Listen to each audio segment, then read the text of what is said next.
Dadaji went on a trip to Vietnam with his family and friends. So around 14 people सब लोग Vietnam elderly गए थे. जिस दिन पहुंचे दादाजी, उस दिन दादाजी को सांस लेने में प्रॉब्लम हुआ था.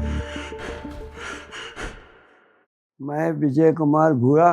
Myself Nishant Bhura. Myself Samyak Bhura. I am the grandson of the patient Vijay Bhura and he is my father. मैं 13 फरवरी को अपने ग्रुप के साथ में हनोई वियतनाम पहुंचा. वहाँ होटल में शाम को चेक इन करके अपने रूम में पहुंचा. करीब 9 बजे के आसपास बहुत बेचैनी होने लगी, काफ़ी भारीपन आने से लगा. फिर मेरे वहाँ बात की मैंने कि भाई हॉस्पिटल चल, मतलब कि दिखवा, चेकअप करवाना पड़ेगा कुछ. तो वहाँ से उनने इंडिया हम लोग को फ़ोन किया, तो मैंने उनके लोकल डॉक्टर थे उनसे बात की. उसके बाद भी वो उनका सांस ब्रीदिंग प्रॉब्लम कम नहीं हुई. मेरे मामा थे उनके साथ, तो मामा ने फिर नीचे रिसेप्शन में जाके पता किया कि पास में कौन सा हॉस्पिटल है. तो फिर उन लोग ने 5-6 किलोमीटर आगे वाला हॉस्पिटल को किया ओके. उसका नाम था हनोई फ्रेंच हॉस्पिटल. फिर वहाँ से उनको लेके वहाँ हॉस्पिटल पहुँचे. वहाँ पे उनका सब बेसिक जांचें हुई और उन्हें आईसीयू में एडमिट किया. उनका ऑक्सीजन लेवल वो 270 तक चला गया था. जब थोड़ा उनको सही लगा कि अभी रिकवरी है, तो उन्हें फिर वेंटिलेटर और उनका सिडेशन कम किया. 1-2 दिन में कम करके जब वो नॉर्मल आए तो वेंटिलेटर से बाहर करके फिर 15 दिन उनको आईसीयू में रख के सारा ट्रीटमेंट चला. लंग से उनका पानी निकालने के लिए 2 चैनल डाली. फिर गॉल ब्लैडर में भी कुछ स्टोन्स था, उसमें इन्फेक्शन था, तो फिर वो गॉल ब्लैडर का भी एक उनने चैनल डाली, पाइप से ड्रेनेज किया. तो इसमें हम लोग को ऑलमोस्ट 1 मंथ लग गया. करीब 26 दिन मैं उस हॉस्पिटल में रहा. आईसीयू में था पूरा टोटल. समहाउ मैं मतलब अपनी सेकंड लाइफ आ गई. मतलब फिर हम लोग बोले काफ़ी रिकवरी, अब इंडिया में हम लोग ट्रीटमेंट करवाएंगे. तो उन्हें वो फिट टू फ्लाई उस कंडीशन में दिया कि आप कोई या तो यहाँ से नर्स हायर करो यहाँ कंपनी का, या तो इंडिया से बुलाओ. हमने, क्योंकि इतना शॉर्ट नोटिस था, हमको 9 तारीख को पता चला ये, तो हमने फिर सर्च किया कि कलकत्ता में कौन सी ऐसी कंपनी है जो ऐसी सर्विस प्रोवाइड करती है, जो अपने नर्स को इंटरनेशनल या नेशनल भेजे और वहाँ से पेशेंट को मतलब विथ प्रॉपर इक्विपमेंट लेके आए. सो हमने जब सर्च किया तो आपका कंपनी का नाम आया, उसकी टेस्टिमोनीज आई कि कैसा आपने हेल्प किया आपकी कंपनी ने. जिसने हम लोग को नर्स प्रोवाइड की हनोई में वियतनाम में, लिव फ्लाई हेल्थ केयर. तो ना वेरी शॉर्ट नोटिस हमने 9 तारीख को बात करी और 11 तारीख को वीज़ाज का सब कुछ कराने के बाद the nurse was ready to fly in. तो 11 तारीख को फिर नर्स आ गई थी हमारे पास. वहाँ एयरपोर्ट वालों ने भी पूरा चेक किया. तो फिर फिट टू फ्लाई का वो लोग इतना प्रॉब्लम दे रहे थे, फिर उनने बोला ये कंसंट्रेटर चेक करवाओ. तो जो नर्स थी उसने सारी चीज़ें चेक की. तो सब कुछ करने में 3-4 घंटे लिए उनने. फिर आखिरी में फिट टू फ्लाई दिया. और इंडिया आके भी नर्स ने दादाजी का जो था हॉस्पिटल में आके समझाया डॉक्टर्स को कि ये कंडीशंस हैं, प्रिस्क्रिप्शंस हैं. पूरी सर्विस है इनके पास, सारा चीज़ें. और अभी जब वो घर पे भी हैं कलकत्ता में, तो उनके यहाँ से एक नर्स 24 घंटे के लिए साथ में उन्हें भेजा, वो भी सर्विस है. और इवन इनके पास वेंटिलेटर घर पे भी लगाने का और जितने मॉडर्न इक्विपमेंट्स हैं सब चीज़ें हैं. और इन सबसे मेन है इनके स्टाफ बहुत अच्छे हैं, जो भी नर्स हैं ये हैं बहुत कोऑपरेटिव हैं. और मेरे साथ ये भाई शादुल करके गए थे, वो भी उनका जो हम लोग 2-3 दिन रहे साथ में, बढ़िया, जो जैसा बोला उनने वैसा काम किया. नमस्कार, আমার নাম সাইদুল শেখ. আমি লিফলাই হেলথ কেয়ারের নার্সিং কোঅর্ডিনেটর. আমি দীর্ঘ 3-4 বছর ধরে লিফলাই হেলথ কেয়ারের সঙ্গে যুক্ত.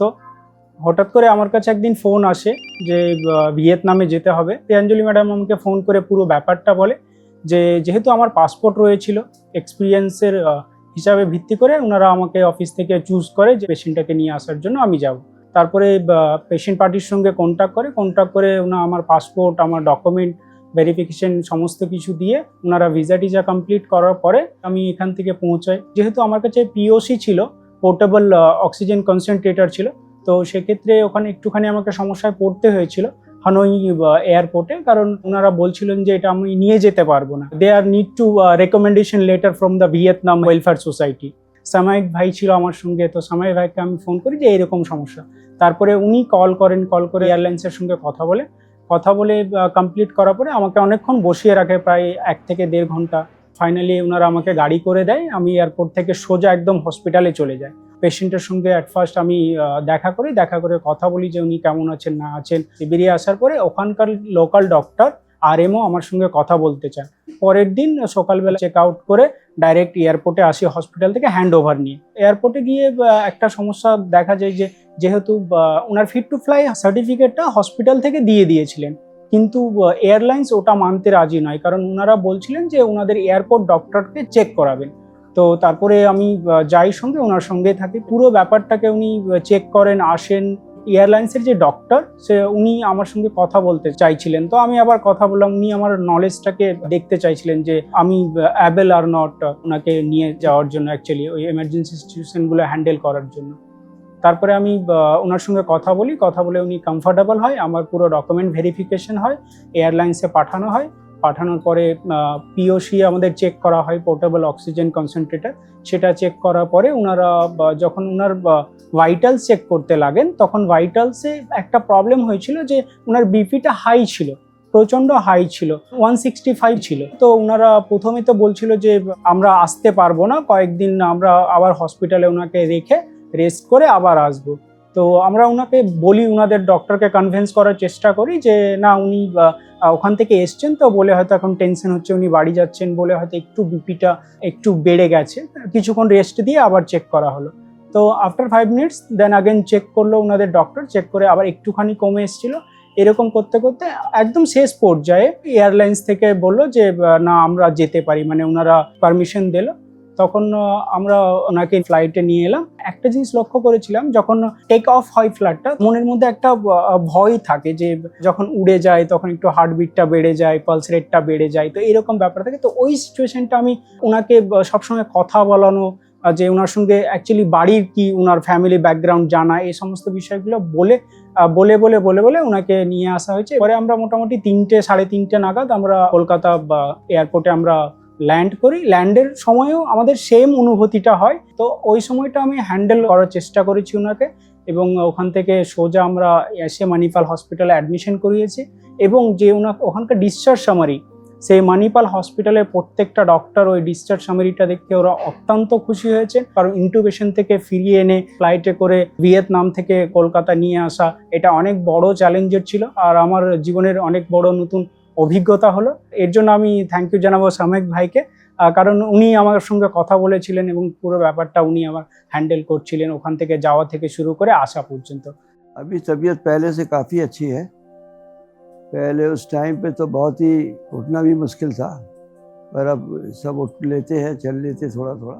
अभी काफ़ी बेटर है। अब सिर्फ ये गॉल ब्लैडर का एक चैनल लगी हुई है, तो वो उसका ऑपरेट करवाना है। जब वो हम अपने होम टाउन जाएंगे जबलपुर, तो वहाँ पे जाके उसका फर्दर ट्रीटमेंट करेंगे। सैदुल जब आए, मतलब मुलाकात हुई, इनका वर्किंग स्टाइल अच्छा लगा, और जिस हिसाब से सब इन्होंने नॉलेज वगैरह लिया वहाँ पे, और जो भी फ्लाइट के दौरान वगैरह सब इनका बहुत ही सुव्यवस्थित काम था। हम उसकी उनकी तारीफ करते हैं और आशा करते हैं इसी फील्ड में अपने अच्छे योगदान करेंगे। We are very happy with the service lift fly को। Thank you.